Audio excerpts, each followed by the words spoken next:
امورها معنا الناس، خاصو يتربى على ممارسات هذا المجال، يعني هذه قنوات التنشئه الاجتماعيه. أولا هذا اليوم جد مهم للحديث عن السلامة الطرقية وعلاقتها بحقوق الإنسان. مداخلة كانت في بهذا الخصوص، على اعتبار أن الحوادث السير تشكل خطرا على العديد من الحقوق، وعلى رأسها الحق في الحياة، الحق في السلامة الجسدية، الحق في الأمان الشخصي، الحق في حرية التنقل داخل المجالات العمومية، الحق في الأمان الجسدي والنفسي، مجموعة من الحقوق. وإذا نعتبر بأن المسؤولية عن الحوادث هي مسؤولية مشتركة، ولكن أيضا الحلول هي حلول يجب أن تكون مشتركة. لأكيد أن هناك مجهود كبير بذل على المستوى التشريعي وعلى المستوى التنظيمي، على مستوى المؤسسات المتدخلة، سواء الوكالة الوطنية للسلامة الطرقية، القضاة، القضاء والأمن الدرك، الجماعات الترابية، البلديات قاموا بدور كبير في هذا المجال. ولكن يبقى أيضا المشكل لا زال قائما، ولا زالت الحوادث في ارتفاع، وبالتالي فإن كل هذا المجهود يذهب سدى إذا لم يعضد بمجهودات أخرى مرتبطة بالتأثير على سلوك المرتفقين والمرتفقات، سواء كانوا راكبين أو سائقين أو راجلين أو سائق دراجات أو غير ذلك.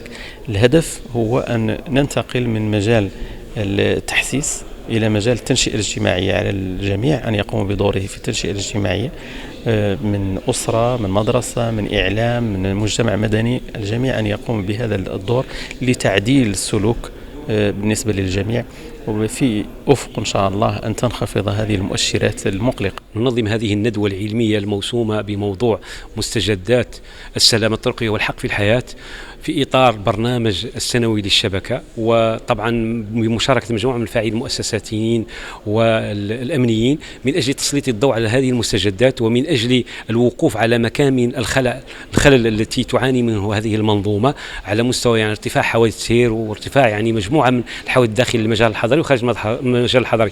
اليوم نحن كفاعل مدني نحاول أن نساهم إلى جانب كل المتدخلين من أجل تحسين مؤشرات السلامة الطرقية، وهذه الندوة العلمية ستخرج بمجموعة من التوصيات التي ترفع إلى ترفع إلى الجهات المسؤولة عن السلامة الطرقية. شبكة وحدة أبدعت مجموعة من الوسائط الإعلامية وإنتاج أشرطة وأفلام مؤسساتية متعلقة بالسلامة الطرقية للراجلين المربى الحسانية، وشريط صامت ستوب يعني يعالج المشاكل الحوادث عند المحيط المدرسي. هذه الحملات وهذه الندوات وهذه العمليات التحسيسية يعني تنخرط في سياق عملنا السنوي من أجل المساهمة إلى كل المتدخلين لتحسين مؤشرات السلامة الطرقية على مستوى جهة العيون الساقية الحمراء. شاركت اليوم الوكالة الجهوية للسلامة الطرقية في فعاليات اليوم الدراسي أو الندوة العلمية المنظمة من طرف مدينة المهن والكفاءات بشراكة مع شبكة الوحدة للسلامة الطرقية بالصحراء.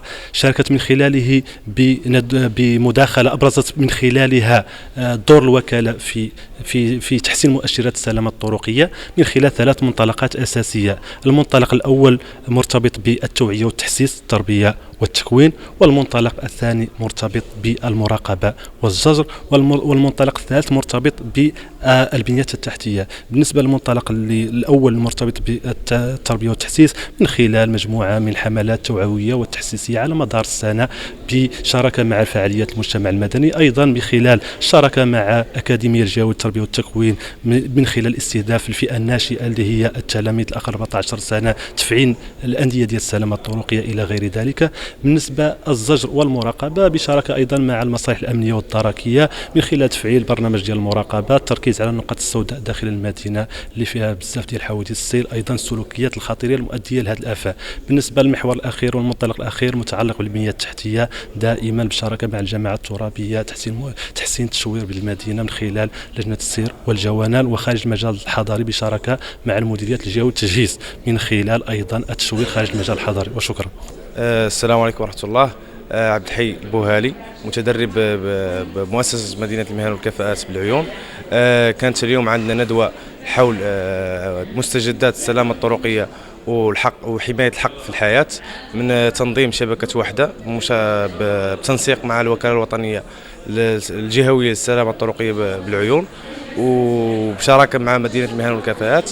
استفدنا من هذه الندوة جميع المستجدات المتعلقة بالسلامة الطرقية، كيفية الوقاية من حوادث السير. شفنا مجموعة من المداخلات ديال السلطات المحلية والحكومية اللي استفدنا معهم بياسر من الافكار وخرجنا بياسر من التوصيات المتعلقه بالسلامه الطرقيه والوقايه من حوادث السير.